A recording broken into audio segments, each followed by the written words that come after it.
Don't blink. It's your boy Ink. Welcome to the show. Because they're doing well, but you can making sure that this is going on. This is happening. Because they're doing well, because they're having a wonderful day. It is 7:30 a.m. or 6:30 because this is in daylight saving time. Closing time. Fucking amazing sound from the office. Even if it's not from the office. Super good mood today. Super good mood. We're going to work, but as you know, I like to wake up way before work. That way, when my work finish, my day's almost done.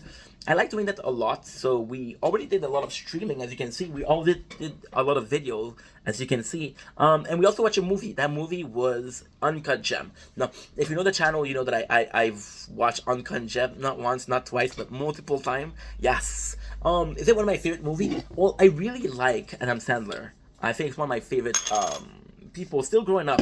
See, you have content creator, right? And you grew up with them. And it's funny because now with okay, I can do one more. Okay, that's no biggie. It's funny because now with social media, you have content creator, but back then it was actor, and you had an handful of actors that played in multiple movie. And I do believe that Adam Sandler is probably one of my favorites still to this day. One of his more serious movies. So Uncut Gem is a jeweler.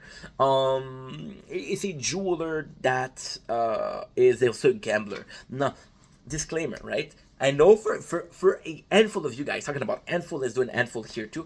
For a handful of you guys, you already saw me talking about this movie. You already saw a video about this movie, right? Well, I did about a year ago. When I say a year, it's possibly more 10 months. But who the fuck is counting, right? Nazdrovya. And you're right. I did do a video about it, but a lot changed since then. See, at first, okay, honestly, at first, I saw the movie because of Adam Sandler, okay? But then, lately, I've been getting more into TikTok, and I've been getting more into book talk, and I've been getting more into jewel talk. So we're talking about people like Mose, we're talking about Cyrax, we're talking about the Jewel King. So if you go on TikTok, there's a lot of people that are jeweler, and it's actually really interesting. And if you see the movie, it's actually really similar. They'll take a watch, they'll buy a watch, and then they'll flip it for more cash. So if you guys know about the house, you do the same thing. Instead of renovating, you get a piece, you sell a piece, right? And it's kind of cool because you see that, and you see one of the guy that started, which is Cyrax, not the lolcow, but he's actually a jeweler that's super popular. A lot of people like him, a lot of people don't like him. He's polarizing, which is actually a good thing. And yeah, so the fact that I watch us, see, it's a small details.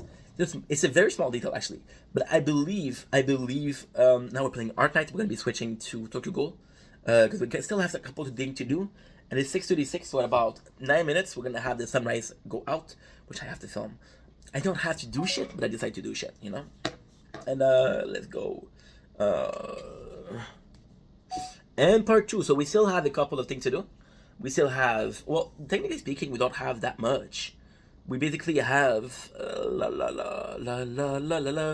pursuit. We basically have this dude, times 3, which is times 6 because you guys know it's double battle, and we're filming a video, so you're gonna be hearing me talk. If your eyes are very good, you're able to notice it's a completely different game. Your boy's multitasking. If you thought I couldn't, I think a movie. It's okay. So I was talking with this girl, right? We were talking about Lord of the Ring, and don't get me wrong, I love Lord of the Ring. That's a tongue twister. And it's easy to get into a world that doesn't exist because it is described. Getting into the world of Diamond Uncut Gem. I think one of the most positive thing about the movie is actually really good. It's a really good movie. Once again, is the problem of a gambler. Is the problem with a gambler which has a lot of money, so a jeweler, right? So when you have a small gambler who bets $40 here, $40 here, but now this guy is betting a lot. Is the constant juggling, is the girlfriend, the lifestyle, it's the constant people that he has to fuck over, but the constant people that are going to him like, oh, you owe me cash. It's about the past life. And a lot of people won't like the character of Adam Sandler because he fucks over a lot of people, and I would understand, but you have to understand that this is life. It's a sickness, this addiction, right? Even at the end, he has everything. He could be alive, but he decided to bet the last time, and he dies because of it. Spoiler. Actually, a really good movie. I think me seeing it today, me being not being involved, but being a somewhat of a fan of, or knowledgeable in the Jewel Street, which is the watch street, the ring street, the diamond earring street, the necklace street. You know about a bit about you know a bit about how it works. I absolutely love the fact that they took influence from that. So by looking again at the TikTok for watches, witches, the fuck witches, for watches, it's kind of cool because you can actually see that it's true, and there's more chance that the movie inspired itself from something else than something else inspired itself from the movie, a whole movement, right? And to me, it's actually interesting because he uses something like mazal. If you know Jewel Talk, you know that they're using mazal a lot, which is good deal. Mazal is like deal done, right? They'll say, "Yo, I'm giving you that," and they're asking, they're negotiating, and they're gonna say, "I'll give you this price." You say mazal, which means the deal is done. So I did like the fact. Now, again, I'm hoping that I'm not culturally wrong. A lot of the people, the content creators that I see on the Jewel Street are Jewish. A lot of the movie is about a Jew.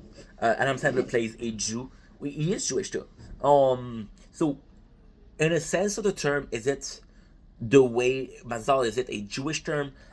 Is it because there's a lot of Jewish people that are behind the Jewel Star? Is that because of it, or is it generally the culture? I don't think it really matters, but I would have liked to say, because I think it's kind of not necessarily cooler, but I think it's nicer for you can do a review to be informed, okay, on what influence, where Mazal came from, and ultimately the word Mazal is not important, but it is important because you're talking about ending the deal, and that's all they're doing. He's a hustler, he's a gambler, and that's just it. That is just it. Anyway, great movie. Fucking recommend it. Not once, not twice, but 3 times. Who cares? Love you guys. Take it easy. Peace.